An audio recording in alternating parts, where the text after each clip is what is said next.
Այսօր փաստացի 1 տարին է Լրանում, ինչ Սրբազան հայրը կալանավորված է Գյումրիում, ինչ տրամադրություններ են եւ 1 տարի անց ինչ ակնկալիքներ ունեք դատարանից։ Դե ակնկալիքները, այսպես ասեմ, շատ մեծ չեն, բայց ամեն դեպքում կարծում եմ, որ նույնիսկ այս իրավիճակում էլի ինչ-որ չափով պիտի արտարադատությանը նման լինի։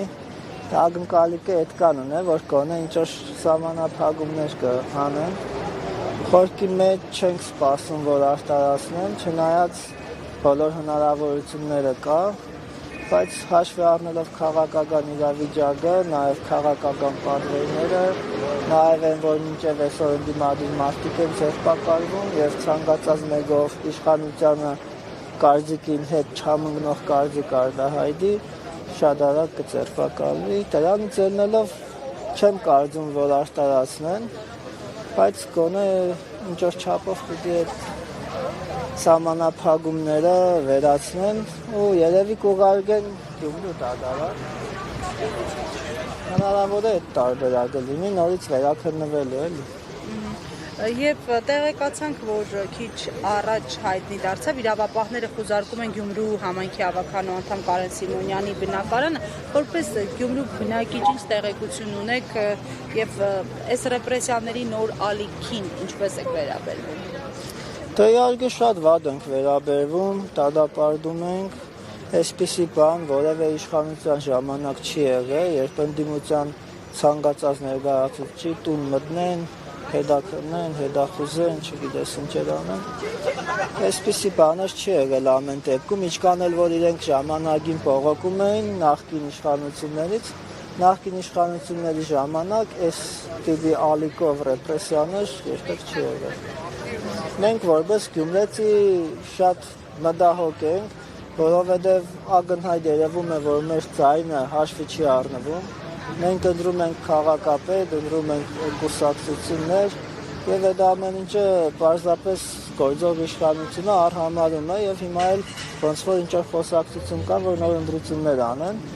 Այդ անցած ընտրությունները իրենք չէին անողը, իրենք էին չէ իշխանություն, այսինքն իրենք ընդունում են, որ անցած ընտրությանը իրենք թերացել են, իրենք թույլ են տվել սխալներ, հիմա պետք է թույլ չտա։ Նույն մարդիկ չեն, եթե անցածին են սխալվել, հիմա էլ են սխալվելու։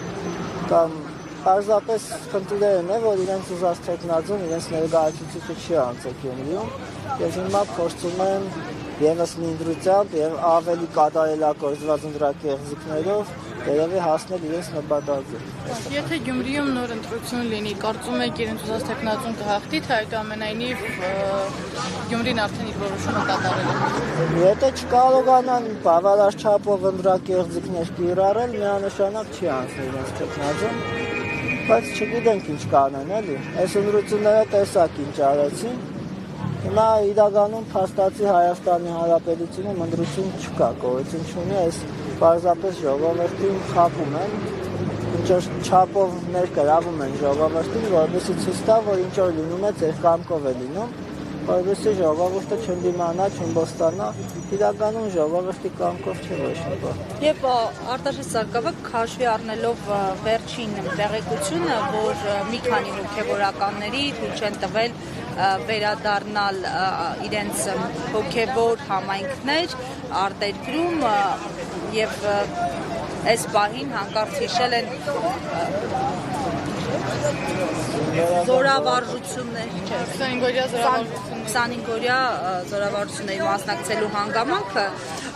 դուք ինչ եք կարծում, սա համընկել է, թե իսկապես միտում է եղել եւ հաշվի առնելով այն, որ ըստ էության գնդերեցների ինստիտուտը ոչնչացվել է եւ մեր հոգեվոր եղբայրները, հայրերը սովորաբար հենց այդ համակարգի շրջանակում էին ծառայություն անցնում,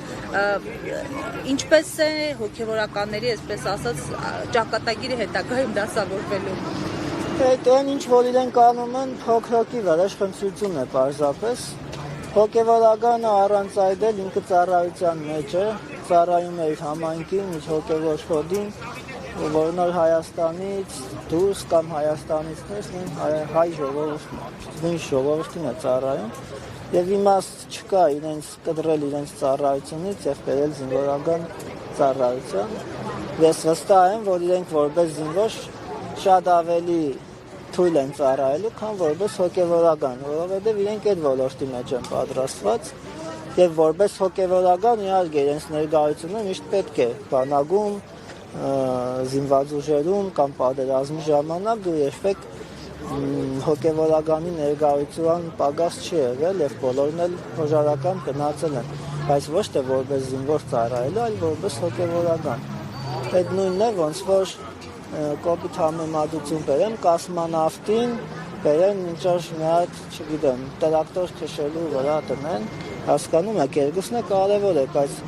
կոսմոնավտին տիեզերական հարցի վրա շատ ավելի շատ ծախս են արել, որովհետեւ ինքը ուրիշ գիտելիքներ ստեղծվելի, հետո այդ ծախսը արդեն թեկուզ տնտեսական առումով է վերցնում, բերում են եւ ոչնչացնում են։ Այս իրականում իրենք այդ նմանատիպ բանը շատ են անում։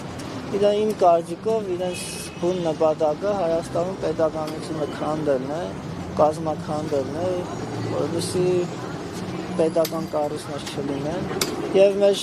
միակ հենարանը այսօր եկեղեցին է, միակ կառույցը, որն պահպանում է հայկականությունը Հայաստանում, եկեղեցին է եւ բնականաբար ես շատ տրամաբանական եմ տեսնում իրենց քաղաքականության մեջ այս հարձակումները եկեղեցի վրա, որովհետեւ իրենց կռիվը հայության թեմ է, իսկ հայությունը պահող ամենաուժեղ եւ ամենակայուն կառույցը միշտ եղել է հայ եկեղեցին։ Շնորհակալություն։